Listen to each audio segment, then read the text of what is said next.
département de Seine-et-Marne a le plaisir de vous accueillir dans ce bel auditorium, aux archives départementales, pour une conférence de Benoît Casert intitulée Renault en compétition sur la. Donc, Benoît Casert. Sur les liens entre Renault et donc, de 59 à 80. Conférence sur les liens entre Renault et Elf de 1959 à 1982. Donc, la conférence de ce soir s'appuie sur une thèse intitulée La compétition automobile comme enjeu opérationnel pour l'entreprise publique française, les relations entre la régie Renault et le secteur pétrolier d'État de 1959 à 1982. Il s'agit d'une thèse dont l'objet était de traiter de la compétition automobile comme enjeu opérationnel pour l'entreprise publique française. Elle a montré la part respective des impératifs de recherche, développement, de parrainage, de sponsoring, de communication, de recherche d'une image de marque, de marketing et de maximisation des ventes. Benoît Casert donc, est l'auteur d'une thèse soutenue le 18 décembre 2018 à l'Université Paris-Sorbonne, Sorbonne Université. Il est l'auteur également d'un Master 1 qui a débouché sur la publication d'un ouvrage intitulé Renault en compétition, publié en 2015 aux éditions ETAI. Un second ouvrage est également avec sur le compte de notre conférencier de ce soir, 1976, une véritable histoire d'une saison de Formule 1, publié en 2016 aux éditions Édilivre. Pour votre information, ces deux ouvrages seront proposés à la vente par le conférencier à l'issue de la soirée. Benoît Casert a également publié un certain nombre d'articles, est l'auteur de conférences, notamment une conférence donnée à Sciences Po le 11 avril 2019. Il a communiqué sur l'épopée Matrasport auprès de cette entreprise, également à Mulhouse. Et sur un tout autre sujet, s'est intéressé également au destin croisé de deux cathédrales, celle de Paris et de Meaux. Donc Benoît Casert est en cours d'inscription au CNU et il est par ailleurs guide conférencier auprès de la communauté d'agglomération de Meaux. Sans plus attendre, je lui cède la parole pour qu'il nous présente et qu'il développe son sujet. Merci beaucoup, monsieur le directeur. Alors avant toute chose, oui, vous voyez Renault en compétition sur l'écran, mais cette conférence ne va pas traiter en soi de Renault en compétition. L'idée, c'est de montrer, je vais aller droit au but, le transfert des intérêts des pétroliers pour la compétition automobile vers les constructeurs. C'est intéressant d'ailleurs parce qu'au fond, la période 1959-1982, donc après la Seconde Guerre mondiale jusqu'à la période du contre-choc pétrolier qui suit 1979 et le choc pétrolier 1973, est au fond un retour aux sources. Je vais revenir un petit peu en arrière dans le temps pour que vous compreniez mieux. La compétition automobile, si vous voulez, est indissociable de l'histoire de l'automobile. Dès la Belle Époque, c'est-à-dire durant la période 1896-1914, vous aviez déjà les courses de ville à ville, puis les premiers Grands Prix. Et à cette époque-là, voyez-vous, la compétition automobile était une question de survie pour un constructeur. Et vous savez pourquoi? Tout simplement parce qu'il y avait 250 constructeurs automobiles français en 1900. Vous comprenez qu'il fallait à tout prix se départager. D'ailleurs, mon confrère décédé, Gilbert Attry, disait dans son livre L'époque héroïque, publié en 1979, il disait bien qu'il fallait courir pour survivre, gagner pour prospérer. Et concernant la France, parce que notre sujet qui nous occupe, c'est bien les liens entre les pétroliers, et on va voir comment on va naître le secteur pétrolier d'État, et le constructeur public deviendra la régie Renault après la Seconde Guerre mondiale. Concernant la France, la question pétrolière n'était pas la priorité. Avant la Première Guerre mondiale, nous n'avons aucune, je dis bien aucune, entreprise de pétrole française. En fait, ce qui s'est passé, c'est qu'en 1918, vous avez Georges Clemenceau, qui était alors président du Conseil de la République française, qui a envoyé un télégramme à Thomas Woodrow Wilson, président des États-Unis, lui demandant instamment de lui donner du pétrole. Parce que les chars d'assaut, les camions n'avaient plus d'essence pour pouvoir fonctionner, et on se préparait quand même on espérait, l'assaut final contre les forces de l'Axe, contre l'Allemagne, l'Autriche, et donc forcément il y avait cette urgence-là. Malheureusement, le président Wilson a refusé à cause des banquiers américains qui ne voulaient pas à nouveau concéder à la France un crédit, parce que la France était endettée auprès des banques américaines. Qu'à cela ne tienne, Georges Clemenceau était plein de ressources. Il a fait alors appel à Émile Dodge de la Meurthe, qui était président de l'Automobile Club de France. Émile Dodge de la Meurthe a alors décidé de contacter Henri Deterding, qui était le président de la Royal Dutch Shell. Et Henri Deterding a accepté de fournir la France, l'armée française, en pétrole. Mais en échange, il a voulu que la Royal Dutch Shell puisse s'implanter avec un statut spécial de quasi-monopole sur le territoire français. Et je pense que vous le savez, on le voit encore de nos jours, Shell a, depuis cette époque-là, une place particulière dans le paysage français. Pourquoi ? Tout simplement parce que, après la Première Guerre mondiale, la filiale française de la Royal Dutch Shell, qui s'appelle Shell française, s'est implantée en France en fusionnant avec la Société des pétroles Jupiter, qui était une filiale de Saint-Gobain, pour donner naissance à Shellbert.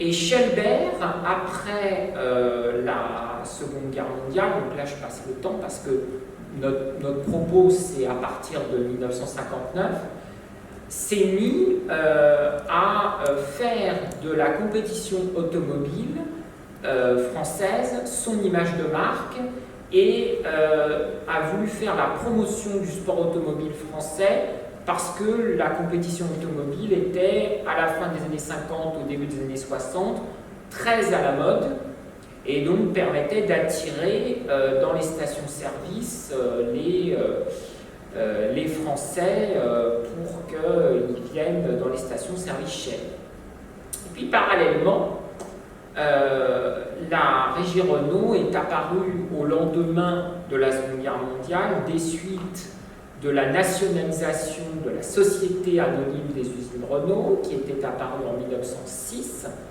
elle-même qui succédait à la Société Renault Frères de février 1899. Et la Régie nationale des usines Renault a, dans un premier temps, eu comme stratégie de remettre au centre de sa politique de communication la compétition automobile, à seule fin de vendre sa Renault 4 chevaux, la fameuse voiture populaire de Monsieur Tout-le-Monde.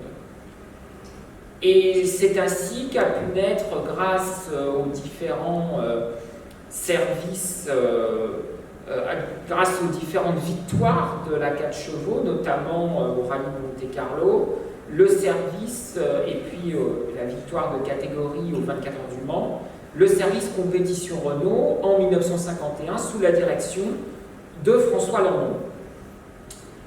Et puis Renault, progressivement, la Régie Renault de Pierre Le Faucheux a choisi de se désengager directement de la compétition automobile, car comme disait Pierre Le Faucheux, la Régie Renault n'a pas vocation à être une marque de voitures de course. L'idée, c'est vraiment de vendre des voitures de tourisme et non pas de créer une véritable écurie de course comme par exemple était l'écurie Gordini en Formule 1. Donc la régie Renault ne veut pas s'engager dans la compétition automobile de haut niveau. Ce qui est complètement contraire à ce que faisait la société anonyme des usines Renault du temps de Louis Renault ou encore à l'époque de Renault Frères. Par exemple, je rappelle que c'est une Renault, la Renault type AK en 1906 de Ferenczi qui a gagné le premier Grand Prix de l'Automobile Club de France, premier Grand Prix de l'histoire organisé en juin 1906. Mais à cette époque-là, la régie Renault n'a plus l'objectif de la compétition au plus haut niveau. Du coup, l'acteur majeur qui va rentrer en jeu, c'est l'acteur pétrolier. Pourquoi ? Parce que la régie Renault fait une politique qu'on peut appeler la politique des partenariats. Et alors, à l'origine, j'avais fait démarrer ma thèse en 1959 parce que j'avais croisé le début de la politique de partenariat avec Amédée Gordini qui commence, mais comme je l'ai dit dans ma thèse, il y a une distorsion temporelle.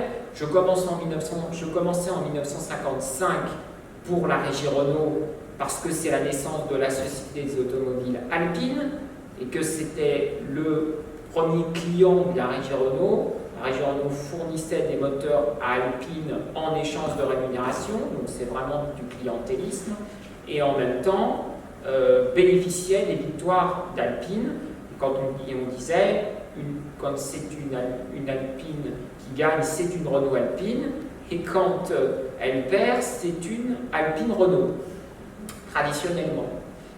Et donc ça, c'est une chose, et puis je commençais en 1959 parce que c'est là, et là je vais vous en parler par la suite, c'est la naissance du projet de secteur pétrolier d'État français. Et puis parallèlement, finalement, la politique des partenariats, je me suis rendu compte, grâce à Roland Roy, qui était dessinateur chez Matrasport et qui est membre de l'amicale Deutsche Bonnet. Vous allez me dire quel rapport? Eh bien tout simplement que la société Deutsche Bonnet en 1954 avait noué un contrat de partenariat avec la Régie nationale des usines Renault de Pierre Le Faucheux. Et Pierre Le Faucheux s'était engagé au nom de la Régie Renault à donner 4 millions de francs à la société Deutsche Bonnet en échange que la société Deutsche Bonnet s'appelle Deutsche Bonnet Renault et avait également accepté d'autoriser Deutsche Bonnet à utiliser la mécanique de la Renault 4 chevaux. C'était, vous savez, l'époque de ce qu'on appelait les coachs. D'ailleurs, la première Alpine est un coach de 4 chevaux. Et il y avait notamment Pierre Ferry qui faisait des coachs de 4 chevaux. Et le Deutsche Bonnet faisait en fait un carrossage sur un moteur de 4 chevaux. Donc on peut appeler ça aussi une forme de coach de 4 chevaux. Et puis, ce qui est intéressant, c'est que comme la régie Renault était partie sur une politique de partenariat, au fond, chaque partenaire, sauf à l'époque de Deutsche Bonnet qui avait été financé par la régie Renault, à partir de Pierre Dreyfus, quand on regarde Alpine, Alpine a dû se débrouiller seul jusqu'au 1er janvier 1968. Et je vais vous parler d'Alpine parce que ça va m'amener au lien avec le secteur pétrolier. Jean Rédélé, qui est le fondateur de la Société des automobiles Alpine, qui est le fils d'Émile Rédélé, qui était pilote essayeur et mécanicien de Renault, Donc les Rédélé étaient dans la famille de Renault, on va dire. Hein. C'était un réseau de concessions Renault qui existait depuis la belle époque. Eh bien, c'était lié très fortement avec Schelber, qui finançait déjà Jean Rédélé à l'époque où il était pilote de la Renault 4 chevaux en rallye. Et donc Schelber, finalement, a même failli nouer un partenariat, faire un parrainage qui donnera naissance au sponsoring avec la régie Renault. Ce qui est quand même un petit peu problématique quand va arriver d'ailleurs le général de Gaulle. C'est quelque chose d'intolérable pour lorsque la politique gaulliste a mis en place un système contre les majors. Les majors, ce sont les grandes entreprises pétrolières qui se sont réunies à Aknakari, dans un château d'Écosse en 1928, et qui ont constitué le cartel des 7 sœurs sous la direction de John D. Rockefeller, le fondateur de la Standard Oil, qui avait été dissoute en 1911 et qui avait donné lieu à plusieurs sociétés. Et parallèlement, la régie Renault s'était liée très fortement avec Amédée Gordini, ce qui était très pratique parce que Amédée Gordini, qui avait été lâchée par Simca, avait cessé de faire des carrosseries automobiles et donc était d'une certaine façon au service de Renault, puisqu'il a développé la Renault Dauphine Gordini, puis la Renault 1000 Gordini et pour finir la Renault 12 Gordini. Donc quelque part, ça ne faisait pas d'ombre à la régie Renault de Pierre Dreyfus, qui avait succédé à Pierre Le Faucheux après son accident en février 1955. Donc, vous voyez la situation au moment avant la naissance d'Elf, qui est la seule société publique pétrolière qu'on ait eue.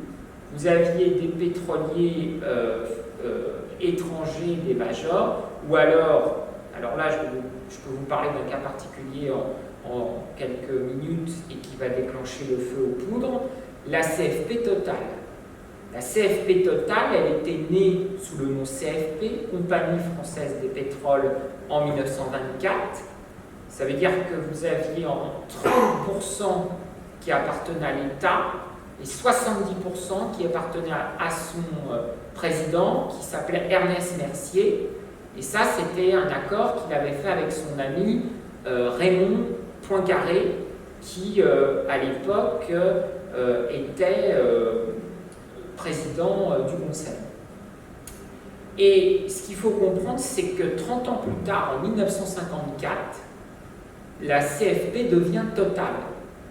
Or, déjà depuis 1934, le gouvernement français découvre que Total ne joue plus le jeu des intérêts français à l'étranger et participe à hauteur de 6% au consortium du cartel des 7 sœurs au Maroc. Alors ça, je peux vous dire que quand le général de Gaulle va revenir au pouvoir en 1958, ça va le mettre dans une rage folle. À tel point d'ailleurs que le général de Gaulle demande à Jean-Marcel Jeannet, son ami qu'il nomme ministre de l'Industrie, de créer la Société industrielle des pétroles, la SIP. Alors la SIP n'est restée qu'à l'état de projet. L'objectif de la SIP, c'était l'unification de 2 sociétés de recherche, car oui, nous avions 2 sociétés de recherche qui étaient la Régie autonome des pétroles, qui avait été constituée en 1939 suite à la découverte du gaz de Lac, et le Bureau de recherche de pétrole, qui avait été déjà mis en place en 1945 par le général de Gaulle, qui était président du gouvernement provisoire de la République française. Et le problème, c'est que le projet de SIP va échouer parce qu'Antoine Pinet, qui est ministre des Finances à l'époque, veut absolument qu'il y ait une garantie financière de la haute banque. C'est-à-dire qu'il veut que la SIP ne soit pas entièrement publique. Et en cela, il a le soutien de quelqu'un que vous devez bien connaître, puisqu'il est devenu président de la République en 1974, c'est Valéry Giscard d'Estaing, qui alors est un jeune secrétaire d'État et qui est, avec Raymond Marcellin, le chef de file des Républicains indépendants. Et donc le projet de SIP va capoter parce que, en plus, le ministre des Affaires étrangères des États-Unis d'Amérique est présent en France à cette période et les majors sont vent debout contre le projet de SIP, y compris la CFP Total. Surtout que, il ne faut pas oublier que nous sommes en 1959. 59, c'est seulement 3 ans après la crise du canal de Suez. Or, ce qui s'est passé, c'est que les majors se sentent trahis par le gouvernement français, parce que lors de la crise du canal de Suez, ils estiment s'être battus pour qu'il n'y ait aucune pénurie d'essence pendant cette période. Et d'ailleurs, les Français sont favorables aux majors. J'ai d'ailleurs discuté avec certains membres, anciens membres de la société Schelbert, qui considéraient que, au fond, Schelbert suivait les intérêts français et qu'on ne voyait pas pourquoi on allait imposer une société publique dans le domaine pétrolier. Mais ça, c'est vraiment mal connaître le général de Gaulle. Puisqu'il n'a pas pu y aller par la grande porte, il va y aller par la porte. Je vous dis ça parce qu'il va créer une petite structure, l'Union Générale des Pétroles, par décret, le 14 novembre 1960.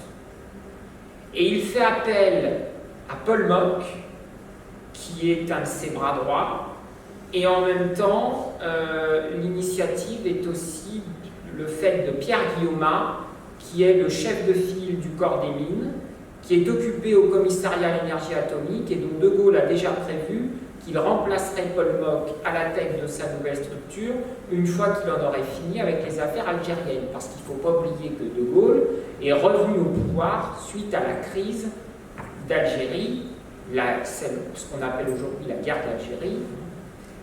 Et donc c'est dans ce contexte très particulier que va naître l'embryon d'ELF.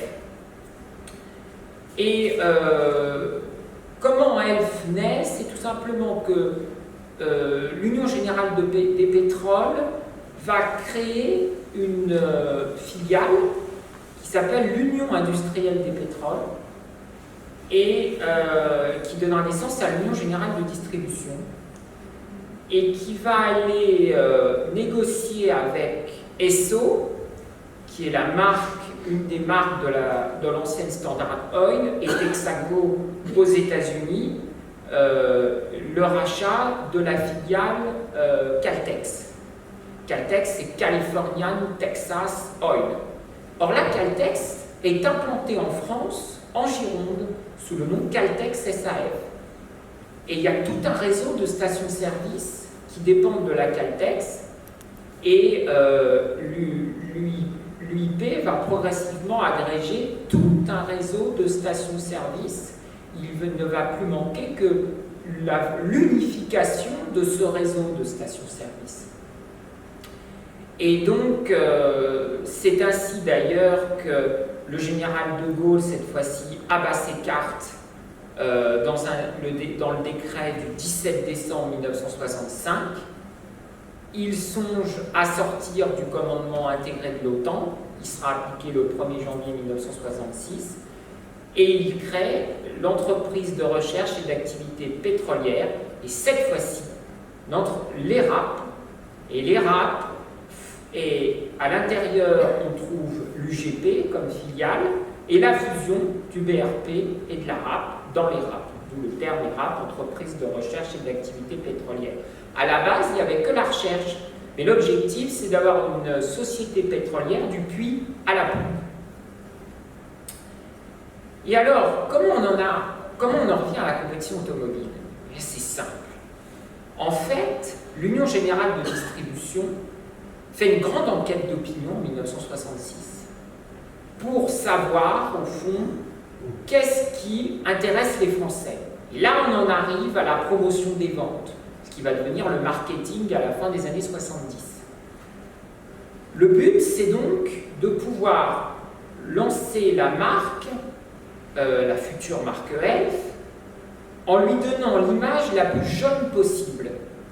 Il faut savoir que Schelber s'était déjà servi de la compétition automobile, mais il apparaît quand même que les Français sont nostalgiques de leur gloire passée, l'époque de Bugatti, l'époque de Talbot, et puis l'époque plus récente de Gordini, qui a tout arrêté en 1955, et les jeunes Français aimeraient bien voir autre chose que des Renault 8 Gordini courir en rallye ou des Alpines Renault à 110. Bon, bien sûr, il y a un constructeur qui est apparu, un grand constructeur illustre de sport automobile qui va se révéler, c'est Matra. Et en fait, comment est apparu Matra? C'est que la régie Renault, en 1963, a lâché René Bonnet. Et oui, il y a eu la scission entre Charles Dutch et René Bonnet, qui s'était mal entendu. Et en 1963, la régie Renault, qui était restée liée à René Bonnet jusque-là, a décidé de choisir Alpine comme partenaire exclusif. Ça n'empêchera pas d'ailleurs la guerre des services, mais ce n'est pas notre sujet ici. Ça sera en fait un affrontement, une rivalité entre le service compétition Renault et le service compétition Alpine. Au final, c'est le service compétition Alpine qui sera agrégé au service compétition Renault et Alpine deviendra le service course unique de la régie Renault jusqu'à la création de Renault Sport. Et le service compétition Renault ne sera plus que le service de promotion du sport automobile français, pour résumer. Et donc, ce qui va se passer, c'est que Matra, qui a été constitué par Marcel Chassani depuis 1941, c'est la firme Mécanique Aviation Traction. Matra, c'est une firme qui n'a rien à voir à la base avec la compétition automobile, c'est du secret défense. Je vous parle un petit peu de Matra parce que vous allez voir que c'est lié à Renault et à Elf. Parce que d'abord, la première initiative que va prendre Pierre Guillaume, qui est le président de l'ERAP, il va demander à Jean Prada, qui dirige l'UGT, de nouer un partenariat avec Matra qui engrange les victoires et les titres en Formule 3. Et ça va donner lieu aux accords Matra-UGT, qui vont d'ailleurs être organisés par François Guiter, qui est le chef du service publicité de la Caltex, et qui est chargé avec son ami Jean-Marc Chaillet de Synergie de lancer la marque Elf. Alors maintenant, on va quand même se demander ce que ça veut dire Elf. En fait, pour beaucoup, on a toujours dit, et c'est marqué dans le livre de Jean-Marc Chaillet, que Elf ne veut rien dire. Alors d'après Jean Méot, je ne vais pas trancher, d'après Jean Méot, qui était le directeur qui chapeautait toute la distribution du groupe ERAP, eh bien, au fond, c'est lui qui aurait eu l'idée. Il s'était dit, ça ferait pas mal. Alors, Essence de France, mais non, il y a déjà EDF, c'est l'électricité de France. Donc, on va se dire Essence et lubrifiant de France. Et puis, il en a parlé à Pierre Guillaume. Pierre Guillaume lui a dit, mais surtout pas. Il faut absolument que elle, ça veuille rien dire. Je veux un mot qui frappe les consciences et d'ailleurs a été vérifié par ordinateur si ça avait aucune signification malheureuse dans aucune langue dans le monde entier. Finalement, c'est le cas, et il est décidé de... On est dans la naissance du marketing, qu'on appelle encore promotion des ventes, on est dans la France du général de Gaulle, il ne faut surtout pas parler anglais. Et donc, là, à ce moment-là, est décidé, je ne sais pas si parmi vous, il y en a qui s'en rappellent, c'est une intrigue de révélation qui s'appelle « Les ronds rouges arrivent ». En fait, pourquoi les ronds rouges? Pour frapper l'opinion, mais surtout pour pas que les concurrents se doutent que ça soit une histoire de pétrole, que ça soit un coup de l'ERAP qui veut se faire connaître en unifiant son réseau. Donc, on va choisir quelque chose de neutre mais de spectaculaire, un rond rouge avec une jolie fille sur un transat, par exemple. Et ça va très bien marcher. C'est une campagne qui va durer 1 mois, et dans la nuit du 27 au 28 avril 1967, sera révélé sur les milliers de stations-service que compte le territoire français, la marque au trépan, Elf, et puis les automobilistes vont suivre les ronds rouges. Il y aura marqué Elf sur toutes les stations-service avec l'homme à la casquette rouge, le pompiste qui les accueillera avec le slogan « Elf voit les choses d'une autre façon ». Et là, ce qui est intéressant, c'est le lien avec l'État français. Parce que Elf, c'est la volonté du général de Gaulle. Et c'est aussi la volonté du général de Gaulle que Matra et Elf se soient associés. Et le but pour de Gaulle, c'est que, au fond, Elf a pour vocation à relever, à la fois à répondre, à défendre les intérêts français en Algérie et dans le monde entier au niveau de la prospection pétrolière face aux majors, et en même temps à relever la France au plus haut niveau de l'image de la France dans le concert des nations concernant la compétition automobile.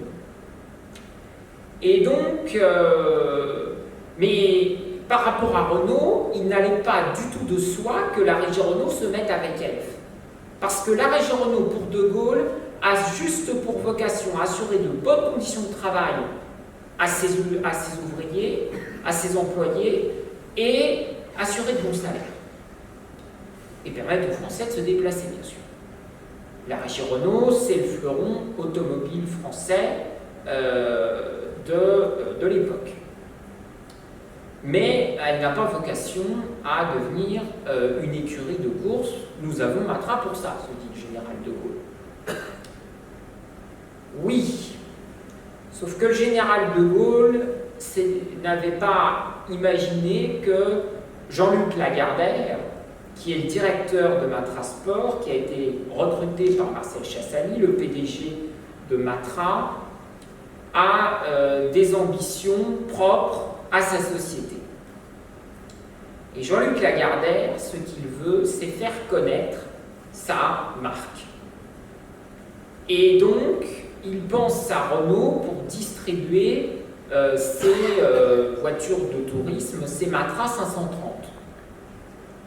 Et le problème, c'est qu'il s'est déjà, on va dire, fortement mis à dos, si j'ose dire, Jean Rédélé chez Alpine, parce que Jean-Luc Lagardère a osé débaucher Bernard Boyer, qui à l'origine était ingénieur chez Alpine.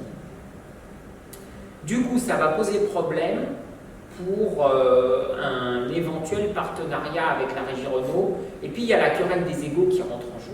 Ça, c'est ce que me disait Jacques Poisson, qui était l'ancien directeur de la communication de Renault Sport F1 de 1977 à 1980. Jacques Poisson disait toujours « La compétition automobile, c'est une histoire d'ego ». Et c'est vrai. Et même l'automobile. Parce que Pierre Dreyfus veut que les Matra qui seront vendus dans les concessions Renault aient le losange sur la calandre. Vous imaginez l'humiliation pour Marcel Chassani et Jean-Luc Lagardère. Vous comprenez que ça n'a pas pu être recevable. Alors Jean-Luc Lagardère avait une carte à jouer, c'était Bill Reimer, qui était qui était monté en grade chez Chrysler, c'était un ami, et qui avait l'oreille du PDG de Chrysler. Or, Chrysler avait Simca, la société industrie de mécanique et carrosserie automobile, comme filiale. Même problème, l'association Matra-Simca, qui va se nouer en 1970, va entraîner que finalement, ça sera la cassure avec Elf, parce que Simca est en accord avec Shell. Alors je reviens 2 ans en arrière. Ce qui s'est passé, c'est qu'à l'initiative de François Guitère et de son ami qui est directeur de publicité à la régie Renault et qui a fait toute la campagne de la Renault 16 en 1965, il a eu le premier prix pour la publicité en 1966. Il va s'accorder avec le directeur de la publicité de la régie Renault pour mettre au point une alliance avec la régie Renault. Et Pierre Dreyfus y est hautement favorable parce que Elf a de très bonne qualité, à savoir qu'ils ont fait des huiles qui permettent de s'adapter très facilement aux moteurs européens, et les tests ont été très concluants. Et d'autre part, François Guitère offre la possibilité donc j'ai oublié de le citer, c'est Jean Terramorci, le président de la publicité, qui deviendra d'ailleurs le directeur du service compétition Renault en 1973. Et donc, si vous voulez, Elf offre également la possibilité à la régie Renault de financer des activités de compétition. Mais François Guitère va plus loin puisqu'il va jusqu'à contacter directement Jean Révélé et il finance directement Alpine pour créer une Alpine de Formule 1, la 350. Pierre Dreyfus est tellement furieux qu'il la fera découper au chalumeau quand il s'emparera d'Alpine en 1973. Donc, c'est dire à quel point la régie Renault ne voulait pas entendre parler de compétition au plus haut niveau. Tout juste s'intéressait-elle aux Alpines de rallye parce que finalement ça donnait une bonne image à la régie Renault et c'était toujours la logique franco-française, c'était toujours l'idée au fond que une Alpine de rallye, et puis vu qu'on les vend dans les concessions, ça permet d'écouler des Alpines, vu que les Alpines quasiment nous appartiennent. En tout cas, la régie Renault songeait déjà à filialiser Alpine à partir du 1er janvier 1968. Donc c'est dans la logique, au fond, de Pierre Le Faucheux, qui est toujours dans cette idée de ne pas faire une marque de voiture de course, etc. Alors François Guitère, qui est juste chef du service après-vente d'Elf, mais qui a des pouvoirs conséquents que lui laisse la direction d'Elf Distribution puis d'Elf France à partir de 1971, fait le choix, au fond, d'accompagner la régie Renault pour l'amener progressivement à son objectif. C'est-à-dire, dans un premier temps, ça va être la promotion du sport automobile français. Ça va être la coupe Renault 8 Gordini, ça va être la Formule France qui va devenir ensuite la Formule Renault. Et l'idée progressivement, c'est de former des pilotes pour qu'après ils forment une équipe de Formule 1 qui sera la future équipe Renault-Elf de Formule 1. Donc vous voyez là, on a vraiment le rôle moteur du pétrolier public par rapport aux constructeurs publics français dans l'engagement en compétition automobile. Le rôle moteur est fondamental et initial. Et donc ça va être, je dirais, valable jusqu'en 1974.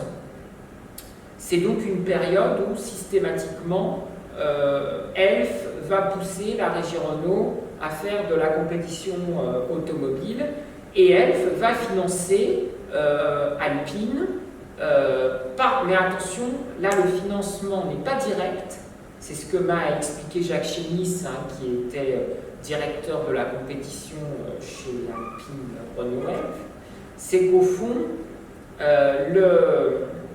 si vous voulez, d'abord vous aviez les subsides qui allaient, le budget allait à la régie Renault qui redistribuait à Alpine.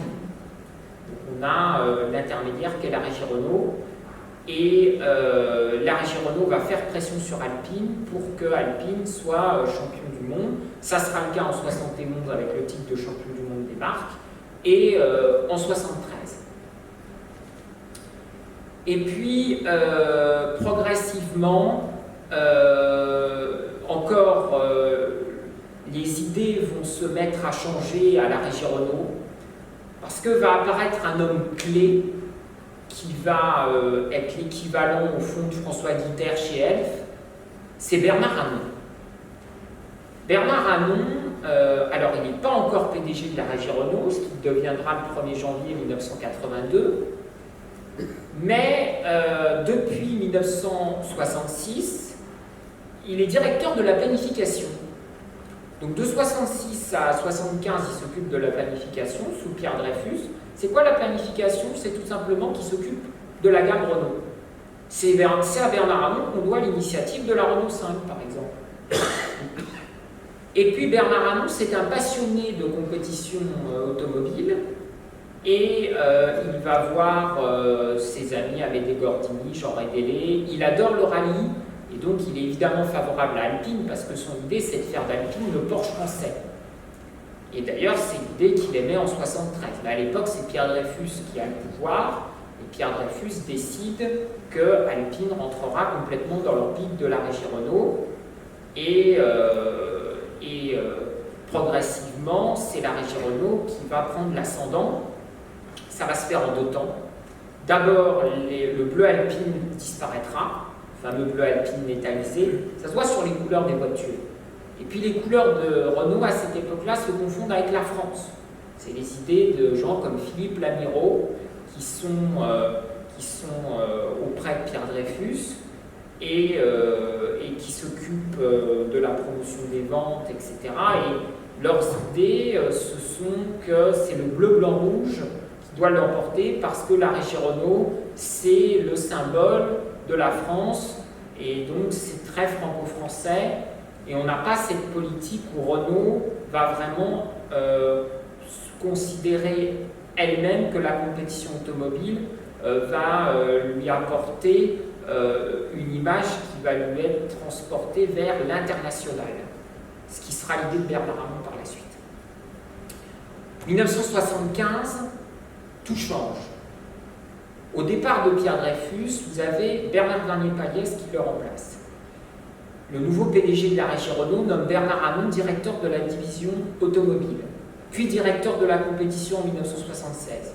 François Guiter le convainc que finalement Alpine c'est terminé, que désormais il faut compter avec Renault. Bernard Arnault avait quand même prévu un projet qui était de faire la première Formule 1 à moteur turbo avec Alpine, puisque c'était la 500 qui avait été faite à Dieppe.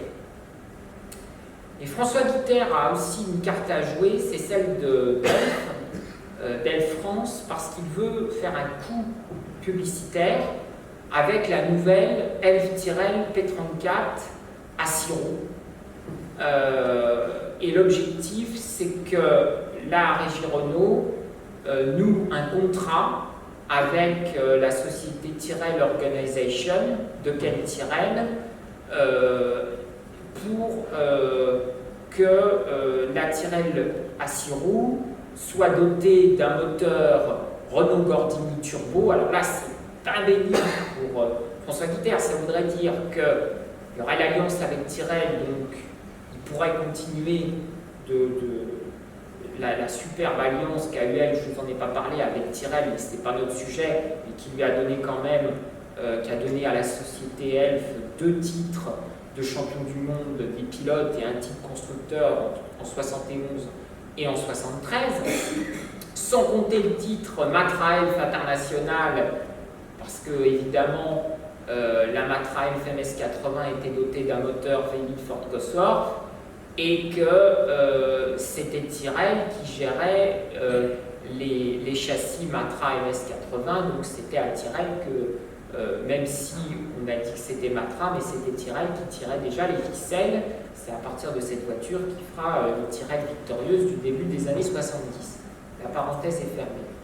Malheureusement, cette alliance avec la Régie Renault, ce qui va capoter, en témoigne tout de même. Ce qui en est resté, ce sont les bandes jaunes sur la voiture qui étaient couleur bleu foncé avec des bandes jaunes et des numéros jaunes qui rappelaient la Régie Renault. Et oui, le jaune fait son apparition. La couleur de la Régie Renault, Renault a comme couleur le jaune depuis très longtemps, mais là on a le retour d'une logique presque d'entreprise privée à l'intérieur de la Régie Renault. La Régie Renault va vouloir se démarquer du bleu traditionnel de la France pour imprimer sa marque de fabrique. Et donc, à partir de là, progressivement, Elf ne va plus jouer le rôle moteur, mais un rôle accompagnateur, puisque la Régie Renault va se mettre pour que l'écurie, la future écurie de Formule 1, ne s'appelle pas Elf Renault. Et puis pour qu'au vainqueur du Mans, il y ait marqué Renault Elf, parce que le premier objectif, c'est gagner le vainqueur du Mans, ce qui sera chose faite en 1978, et ensuite le championnat du monde de Formule 1. Et bien pour qu'il n'y ait pas marqué Elf Renault, mais Renault Elf, il fallait bien que la Régie Renault engage un budget compétition. Et bien ça va être 10% du budget publicité. C'est considérable. Et je n'ai pas les chiffres exacts, parce que les archives de Renault sont fermées depuis 2011.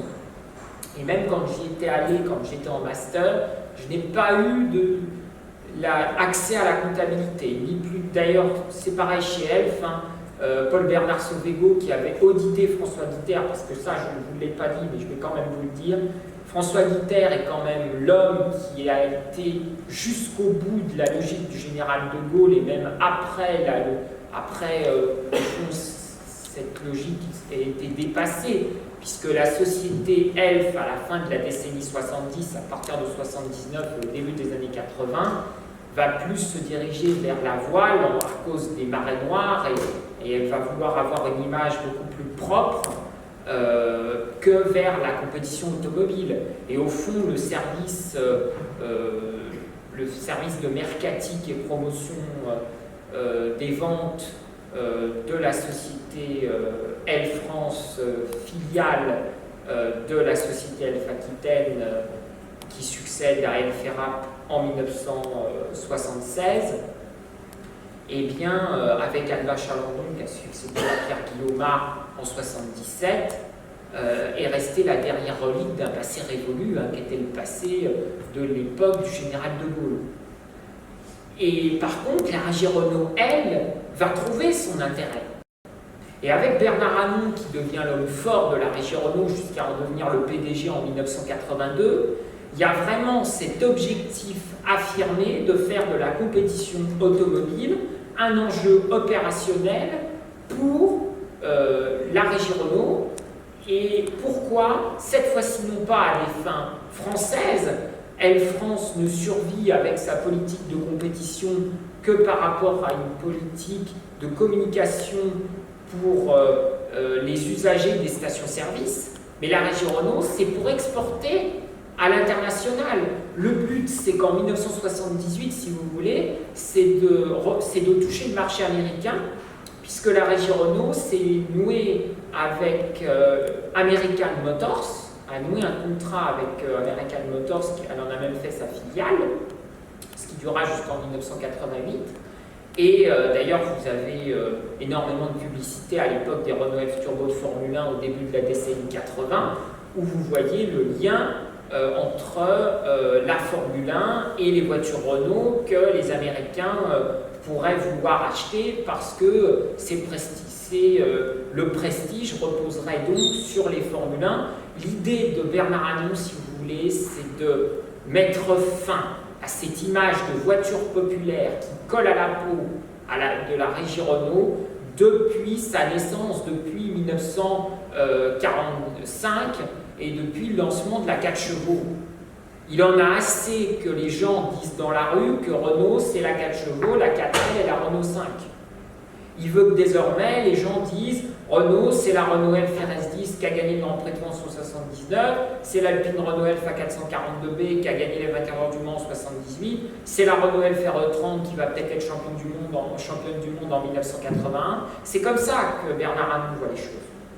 Donc il a vraiment besoin, il se sert désormais au fond, il réalise le rêve de la société Elf de départ, mais pour son propre compte, pour le compte de la régie Renault et à des fins internationales. Bernard Arnault a coutume de dire en 1979, il le dit notamment dans un des numéros de Grand Prix Magazine, c'est le Formule 1 Magazine, excusez-moi. Il y avait Formule 1 Magazine et Grand Prix International. Grand Prix International a une plus grande longévité que Formule 1 Magazine. Il le dit dans Formule 1 Magazine, il dit « Moi, ce que je veux, c'est que les gens, par exemple en Afrique du Sud, ils vont parler de Renault en disant c'est la RE20 qui a gagné le Grand Prix d'Afrique du Sud cette année, et les gens à l'étranger ne parleront pas de Renault comme d'une entreprise qui fait que des voitures populaires. Il faut savoir qu'avant que Renault prenne comme filiale American Motors, bon nombre d'Américains, selon un sondage, considéraient Renault comme une marque de cognac. Ça vous donne une idée. Et donc, on a une situation, à la fin, très paradoxale. La compétition automobile, en 1982, est devenue un enjeu opérationnel pour l'entreprise publique française. Elle l'est pour le constructeur, c'est pour ça que je vous parle de transfert d'intérêt, comme au début.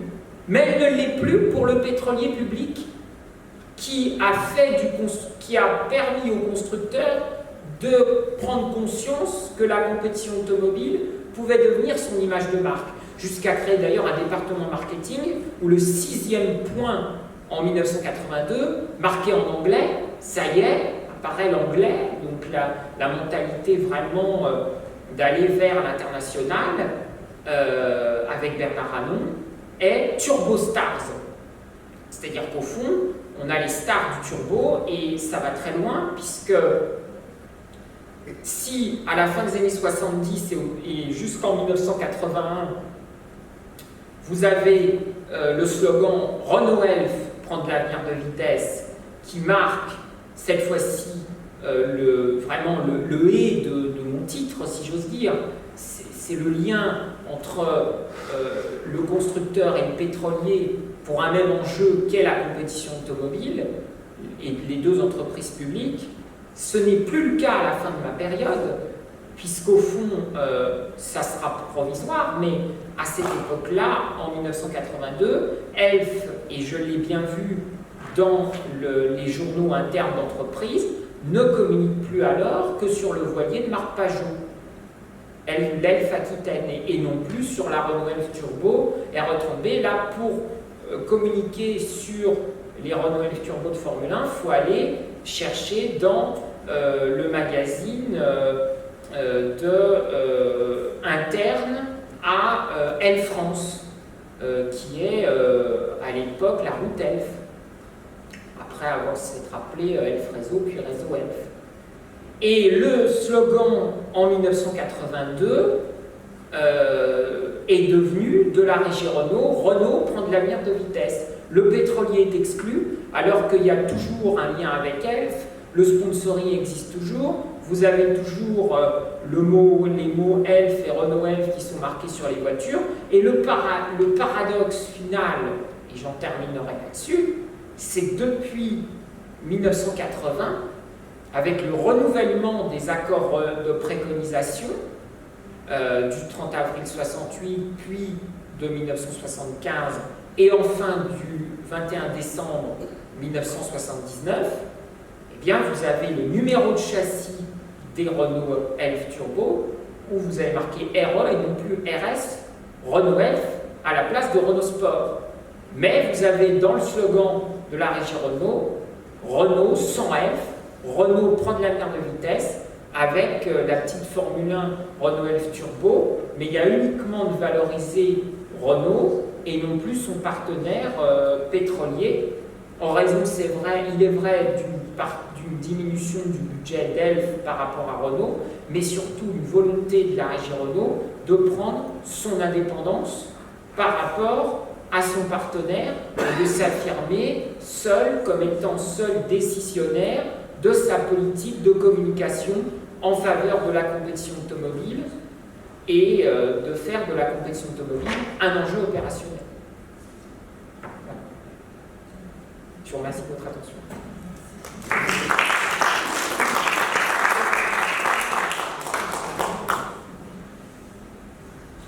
Merci à vous. Si vous avez des questions, je suis à votre disposition.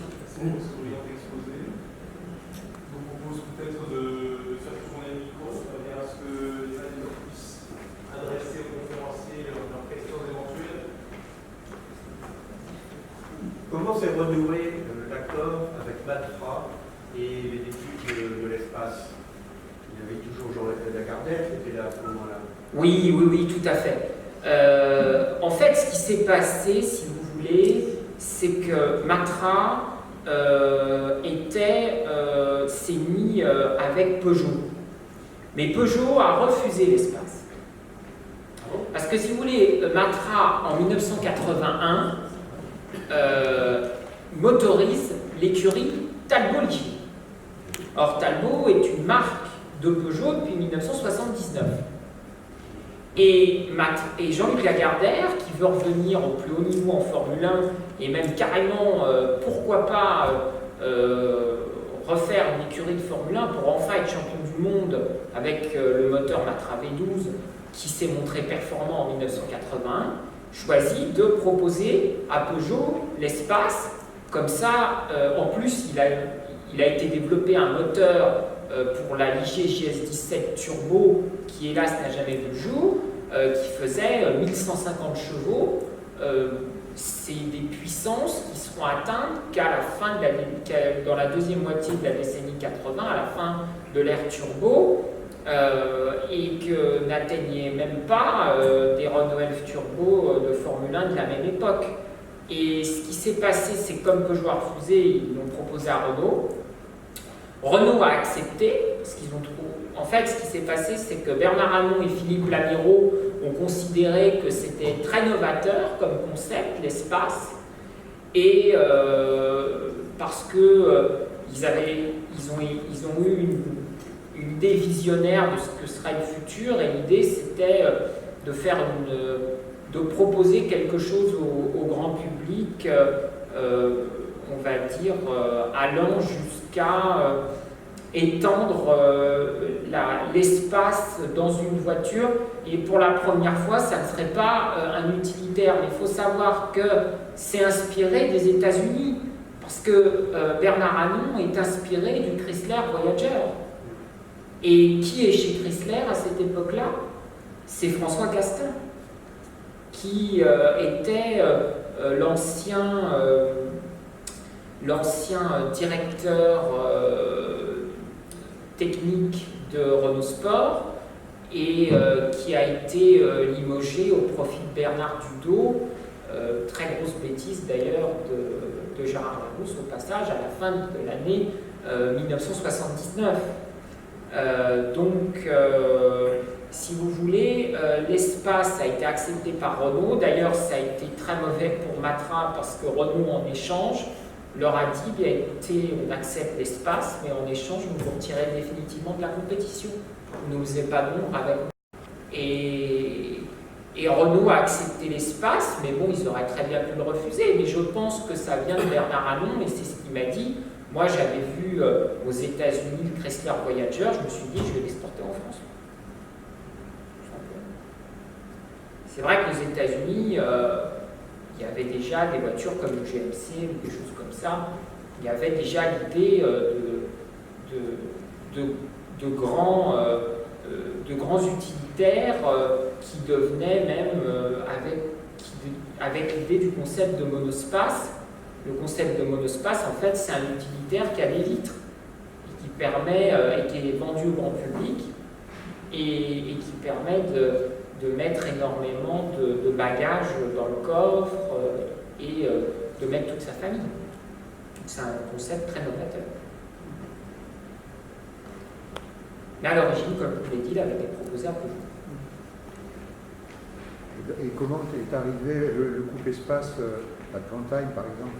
Parce qu'en fait, c'est une déclinaison de l'espace, mais version plutôt sport, quoi. C'est plus complexe que ça, l'Advantime. Disons que l'Advantime, c'est à la fois une déclinaison de l'espace et moi je dirais que ça ressemble un petit peu au Peugeot 1008 qui a été fait après. C'est-à-dire qu'en fait, le principe, c'est de faire un plus petit, un monospace plus pratique avec porte coulissante et en même temps qui soit un coupé. Au fond, c'est un petit peu l'idée de faire le véhicule unique qui soit à la fois familial et en même temps, effectivement, le coupé sportif du père de famille. C'est un peu du 2 en 1. Et une Peugeot 1008, c'est l'idée des portes coulissantes. Mais l'Advantime, quand on regarde, on a les portes coulissantes comme dans l'espace de Renault ou le Chrysler Voyager. La seule différence, c'est qu'il n'y a pas 5 portes. Il n'y en a que 3. Mais l'Advantime a été bloqué par Renault. En fait, chez Renault, moi ils me l'ont dit, hein, ceux de l'association Advantime, quand je suis allé à Mulhouse, en interne, ils ont fait une très mauvaise pub de l'Advantime, quelque part. Parce qu'ils avaient peur de ne plus vendre leurs nouveaux espaces, qui n'étaient plus du tout d'ailleurs de l'espace de Matra. Et Renault, quelque part, ne voulait pas que l'Advantime fasse concurrence en interne à d'autres produits. Puis, si vous voulez, c'est pas pratique l'Advantime pour un constructeur, parce que si vous avez qu'un véhicule, vous pouvez pas en vendre 2. Puis à cette époque-là, il y avait le Mégane coupé, donc il y avait d'autres types de véhicules à vendre, donc mieux vaut en vendre plusieurs qu'un pour une famille. C'est la loi du profit, ça.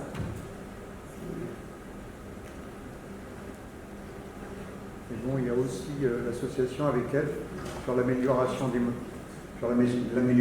moteurs, la combustion et la performance.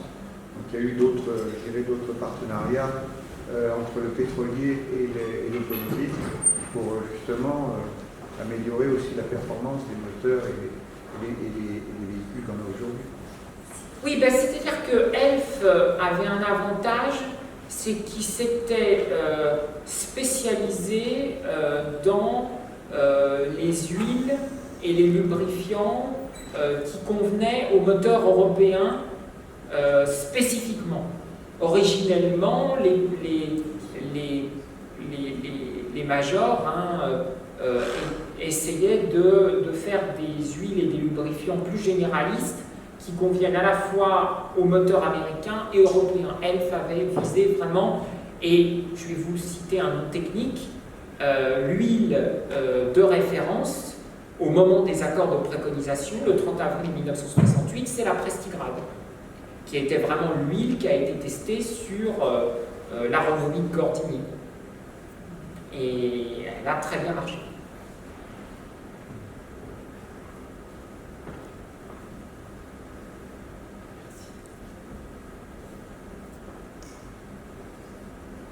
Merci. Merci à la fois au conférencier pour son intervention. Merci aux auteurs des différentes questions qui ont permis d'alimenter le débat. Je profite, puisque vous êtes encore là, pour vous inviter à notre prochaine conférence qui se déroulera quant à elle, qui ouvrira quant à elle le cycle des rendez-vous du mardi, consacré cette année au cycle annuel Habité. Ce sera une conférence d'Édith Baron, conservatrice en chef du patrimoine, responsable du musée départemental de la Seine-et-Marne, sur le thème de l'habitat rural en Seine-et-Marne, héritage et nouveaux usages, le 15 octobre. S'il vous plaît. Oui, au niveau des techniques automobiles ou aéronautiques, les conférences sont plutôt rares. Actuellement, je suis président du musée d'aviation de Bonald-de-la-Roche et j'attends toujours qu'il y ait un article qui paraisse dans les revues, disons, départementales. On est un petit peu, c'est pareil, le musée de abrité par un hangar d'Aïdé-Gemont qui est étudié par Eiffel. Ce hangar est en train de malheureusement se détériorer. Il faudrait, vous voyez, je pense que côté justement des archives et tout ça, il faut absolument faire quelque chose. D'autre part, maintenant j'ai un âge canonique, mais en 1968, à l'époque j'étais président du club omnisport de Nord Aviation, et nous avons construit une Formule France, qui a eu les honneurs de la presse à l'époque d'ailleurs. Maintenant, on a eu la première page de l'UMA, vous voyez, c'était quand même quelque chose. Et pour moi, la Formule France, à l'époque, ça a été quelque chose d'extraordinaire. Le nombre de petits constructeurs qui se sont mis à faire des autos, disons, ça a été aussi tous les futurs pilotes, que ce soit Tambay, Pironi, Lafitte, j'en pense, c'est les meilleurs, qui sont sortis de ce moule. Et ça, bon, votre conférence, bon, je ne vais pas dire que c'est pas intéressant, mais enfin, vous n'abordez pas toutes ces choses-là, vous voyez. Ah ben je l'ai abordé dans ma thèse. Là, si vous voulez, j'avais un objectif, c'était de présenter le transfert d'intérêt des pétroliers vers les constructeurs en matière de compétition automobile. J'ai qu'une heure. Si vous voulez, je peux vous parler de l'histoire de la compétition automobile elle-même, mais là, j'ai suivi ma problématique. Oui, et d'autre part, une autre précision, ça me revient pas. Et je vous ai dit quand même que Elf avait fait en sorte de former la future équipe de France de Formule 1 par les formules de promotion, d'abord en les finançant et ensuite en laissant la régie Renault s'en occuper. Quand est née la Formule Renault en 1972, qui a succédé à la Formule. Le côté, disons, populaire qu'on avait au départ de la Formule France a été vite récupéré, malheureusement, par quand Tambay ou Pironi sont arrivés dans la compétition, ils avaient des budgets. Nous, on a construit deux autos avec 70 000 francs à l'époque, vous voyez. Je n'ai pas abordé cela, je vais vous expliquer. Bon, en fait, ce qui s'est passé, je vais le dire en deux mots, il est arrivé au moment où est née la Formule Renault, c'est-à-dire après la période de la Formule France, qui a duré de 68 à 68. Quand est née la Formule Renault, pourquoi Elf a lâché la Formule France? Tout simplement parce que il y a eu la guerre des pétroliers. C'est-à-dire que vous avez Motul, vous avez Shell qui sont entrés dans la danse. Et finalement, c'est devenu une discipline pour former les pilotes, les futurs pilotes de Formule 1. La Formule France a été née en fait au départ pour combler le fossé béant qui existait entre la coupe Renault-8 Gordini et des monoplaces et des épreuves de monoplaces comme les Formule 3, les Formule 2 et la Formule 1. Il fallait un intermédiaire pour former les pilotes à la Formule 1 et dans les années 70, après il y aura le karting. Bon.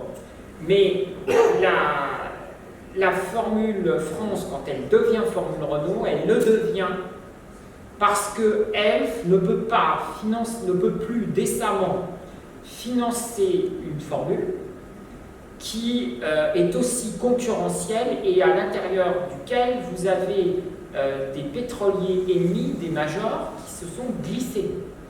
Donc forcément c'est la régie Renault qui prend le relais. Logiquement. Et c'est l'intérêt d'ELF en même temps parce que ça permet à la régie Renault directement de se confronter aux monoplaces. Et comme évidemment, depuis l'époque de Pierre Le Faucheux, et même de Louis Renault, parce qu'il ne faut pas oublier que Louis Renault ne voulait plus entendre parler des Grands Prix après 1908,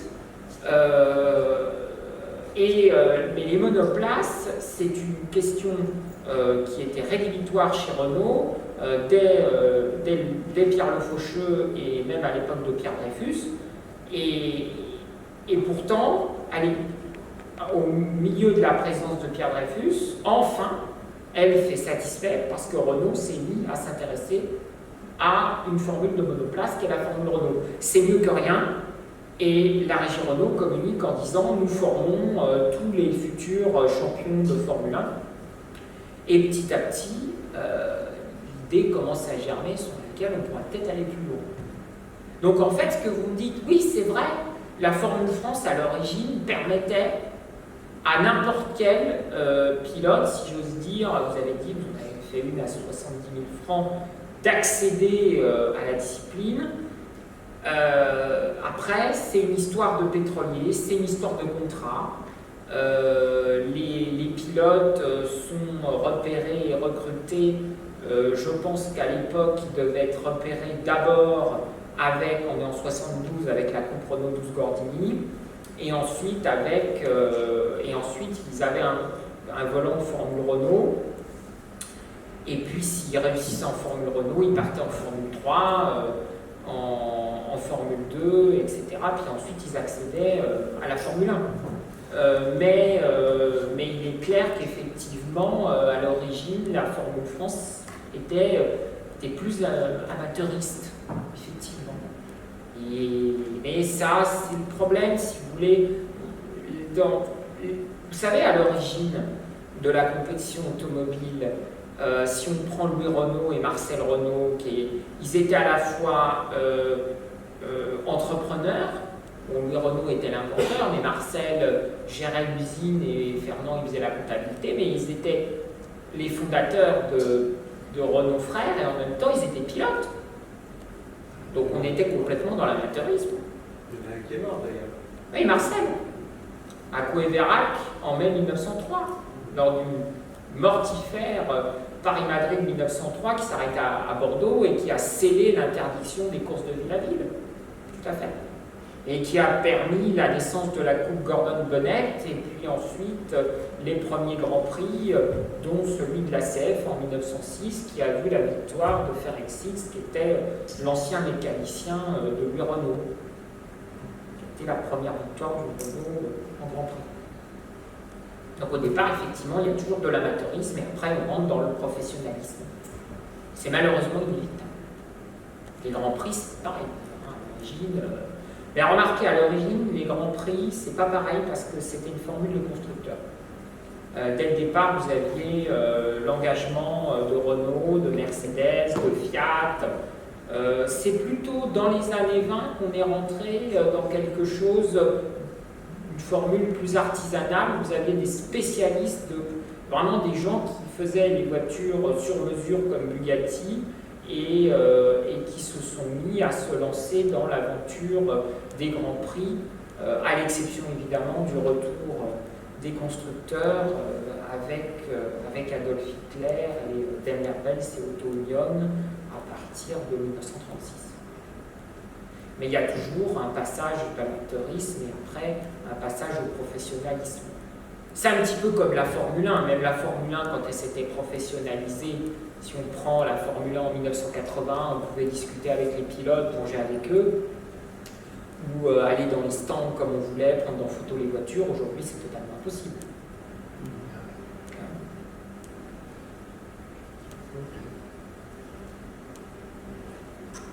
Merci encore pour cette dernière salve d'échange.